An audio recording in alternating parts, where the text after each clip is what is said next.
Shalom, bon Erev Shabbat, Korach, Shabbat, Rosh Chodesh. Nous sommes Rosh Chodesh, Shabbat et dimanche, le premier jour du mois de Tammuz. Cette paracha nous donne un enseignement général sur l'approche que nous devons avoir par rapport aux tzadikim, aux princes, aux nassis. Quel était l'argument principal de Korach? La paracha nous raconte, Vaikar Korach, il s'est déjà divisé et il a dit, Ki cholaïda kulam kedoshim, toute la communauté est sainte, uvtocham Hashem, et Dieu se trouve au milieu d'eux. Madoua titnas'u al ke'al Hashem. Pourquoi vous êtes supérieur? Moshe Rabbeinu, le grand chef, le grand roi, Aaron, le grand prêtre, on est tous égaux. Tout le monde a égalité. Comme dans certaines théories, on égalise tout le monde. Apparemment, c'est un bon argument, car Korach vient cette histoire après l'événement tragique des explorateurs. Et là, Moshe Rabbeinu leur a dit que l'essentiel, c'est l'action, pas la spiritualité seulement. Il faut être dans ce monde. Alors, ils ont dit, si, du point de vue des actions, on est tous pareils. Au niveau de connaissance, de Torah, de piété, bien sûr, Moshe Rabbeinu est grand, c'est différent. Mais qu'est-ce qui est le plus important? L'action. Et l'action est pareille pour tous. Moshe Rabbeinu mettait les mêmes téphilines que le plus simple des Juifs. Il ne comptait pas en minyan plus qu'un, et le simple ne compte pas moins qu'un. Tout le monde est égalité. Alors pourquoi Titnas? Donc l'argument de Korach, c'est pourquoi a-t-on besoin d'un chef, d'un nassi? Aujourd'hui, ça s'appelle un rabbi. Pourquoi? On est tous, on peut prier directement à Hachem. Pourquoi est-ce qu'on doit passer par des tzadikim, par des rabbis, par des saints?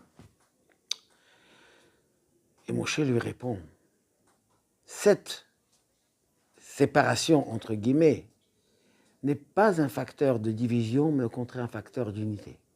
Korach qui voulait l'unité s'appelle machloket, la division de Korach. Parce que dans la nature, c'est impossible que tout le monde soit à égalité.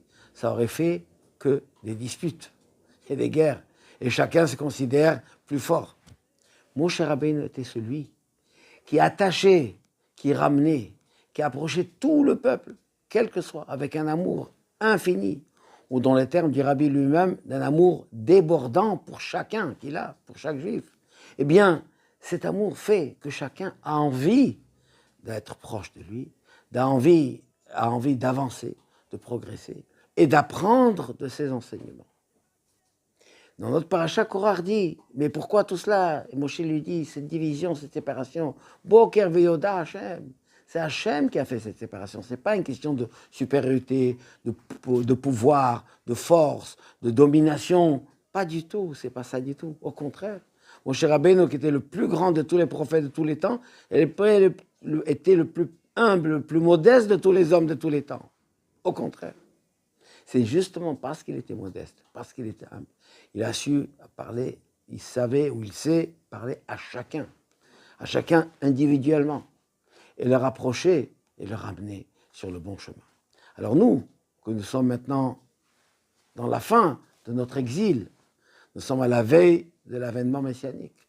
On attend chaque instant que Mashiach arrive.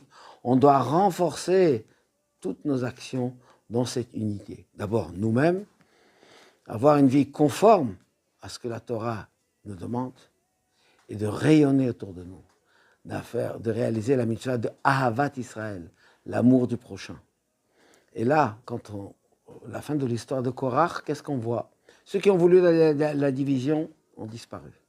Mais ceux qui ont travaillé avec Moshe sont montés, les Kohanim se sont élevés, et tout le peuple avec. Que Dieu fasse que de nos jours maintenant, que nous comprenions cette grandeur de cette mérite d'avoir les tzaddik qui nous mènent, qui nous guident, qui nous éclairent et qui nous nourrit de Emouna. Le Zohar dit que Moshe Rabbeinu était Raya Mehemna, le berger qui nourrissait la foi.